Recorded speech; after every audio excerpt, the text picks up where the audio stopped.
فيديو صاحبي ولا اي اي عامل فيها ديب فيك؟ دلوقتي صعب تفرق الا بأداة واحدة بس.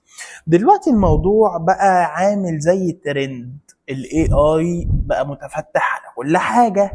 والانقح من كده والاكتر اثارة ورعب في نفس الوقت انه قدر يولد اصوات مزيفة وكمان فيديوهات وصعب تفرقها الا باداه واحده بس.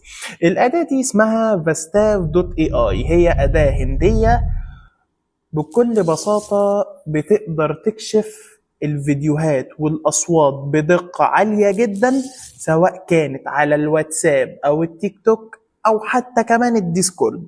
الاداه دي بتحميك من اي حاجه مزيفه، والمفاجاه من كده ان قريبا جدا هتبقى موجوده على كل الموبايلات. بس قبل ما ده يحصل لازم تعرف اخر التكنولوجيا بتوصلنا لفين وبتهددك بايه قبل ما تقع في الفخ. تابع الفيديو الجاي عشان الفيديو الجاي ضرب نار.